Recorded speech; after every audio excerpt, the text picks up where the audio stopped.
India சுதந்திரம் பெறாத காலகட்டத்தில் வெளிவந்த கருப்பு வெள்ளை பொக்கிஷங்களை காண சினிமா கொட்டகைக்கு வந்துள்ள பழமையை மறவாத கலை நெஞ்சங்களுக்கு சினிமா கொட்டகையின் அன்பான வணக்கம்.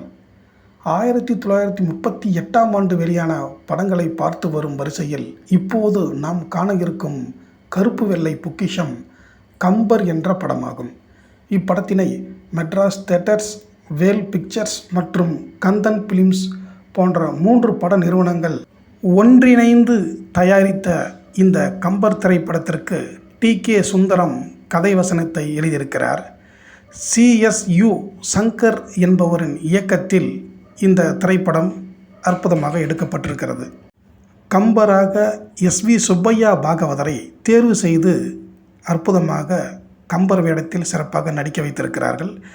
SV சுப்பையா என்பவர் பாகவதராக அன்று திகழ்ந்ததால் அவர் நன்றாக பாடல்களை பாடக்கூடியவர். அதனால் அவருக்கு கம்பர் வேடம் மிக கச்சிதமாக பொருந்தியிருந்தது. அவரின் தமிழ் உச்சரிப்பும் இந்த படத்தில் அதிகமான இலக்கணத்தை வெளிப்படுத்தியிருந்தது. தமிழ் சினிமாவில் முதலாக கம்பரின் வாழ்க்கையை சொன்ன முதல் படம் இந்த 1938இல் வந்த கம்பர் திரைப்படம்தான். இதன் பிறகு கம்பரின் வரலாற்றை வேறு எவரும் எடுத்ததாக தெரியவில்லை.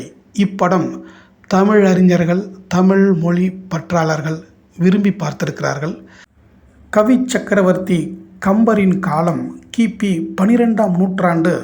சடையப்ப வள்ளல் மன்னனிடம் கவி புனைந்து கைத்தட்டல்களை பெரும் காட்சியில் படம் தொடங்கப்படுகிறது.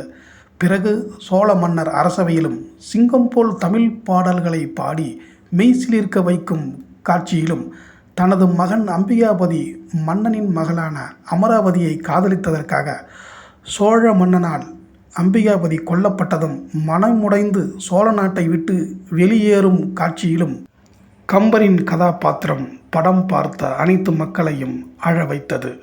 அதன் பிறகு சிவகங்கை மாவட்டம் நாட்டரசன் கோட்டையில் இறுதி காலத்தை மிகுந்த வேதனையில் தமிழ் பாடல்களை பாடி தன் வாழ்க்கையை கழித்து வரும் கம்பரின் வாழ்க்கை கண்ணீரை மிகவும் அதிகமாகவே வெளிப்படுத்தியிருக்கிறது.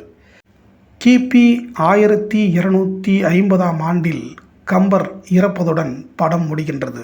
இந்த கம்பர் திரைப்படத்தில் எடுத்த சிறப்பு விசேஷமான காட்சிகள் என்னவென்றால், வால்மீகி ராமாயணத்தை தனது வர்ணனை பாணியில் எழுதிய கம்ப ராமாயணத்தின் வர்ணனைகள் கவிதையாகவும் பாடலாகவும் வைக்கப்பட்டது. மேலும் தமிழின் பாக்களில் வெண்பா, ஆசிரியப்பா, கலிப்பா, வஞ்சிப்பா போல் தாழ் இசை, துறை, விருத்தம் போன்ற கம்பர் எழுதிய விருத்தங்களை படத்தில் இணைத்து இலக்கண மனத்தினை திரையரங்கில் கமழச் செய்தார்கள். தமிழ் சினிமாவில் முதல் இலக்கணம் வாசிக்கப்பட்ட முதல் படம் இந்த கம்பர் படம்தான். இது மட்டுமன்றி இத்திரைப்படத்திற்காகவே மதுரை டி.கே. சுந்தரம் அவர்கள் எழுதிய பாபமில் லாபகம் பயிர் தொழிலாளர் என்ற பாடல் மிகச் சிறப்பு பெற்றது. கவி சக்கரவர்த்தி கம்பராக SV சுப்பையா பாகவதர் மிக அற்புதமாகவே நடித்திருந்தார் என்று ஏற்கனவே சொல்லியிருந்தோம். மீண்டும் உங்கள் நினைவுக்கு சொல்கின்றோம். கம்பரின் உச்சக்கட்ட தமிழ் மொழியின் உச்சரிப்புகளை மிக துல்லியமாக உச்சரித்து நடித்து அனைவரையும் அசர வைத்தார் SV சுப்பையா பாகவதர் அவர்கள்.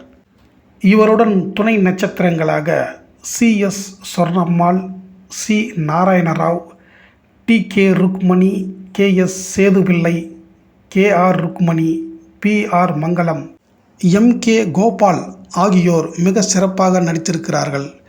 தமிழின் புகழை பறைசாற்றிய இந்த கம்பன் திரைப்படம் 15,900 அடியில் எடுக்கப்பட்டு 6/7/1938 அன்று வெளியாகியிருக்கின்றது.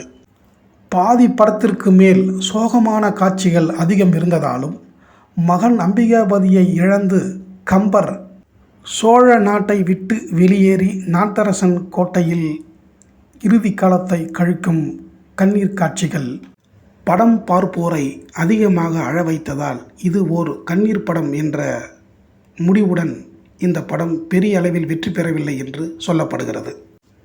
இதுவரை இந்த கம்பர் திரைப்படத்தை சினிமா கொட்டகைக்கு வந்து பார்த்த அனைத்து அன்பு நெஞ்சங்களுக்கும் என் நெஞ்சார்ந்த நன்றியை தெரிவித்துக்கொண்டு இனி இதே 1938ஆம் ஆண்டில் வெளிவந்த மற்ற அனைத்து படங்களையும் அடுத்தடுத்த வீடியோவில் தொடர்ந்து பார்ப்போம்.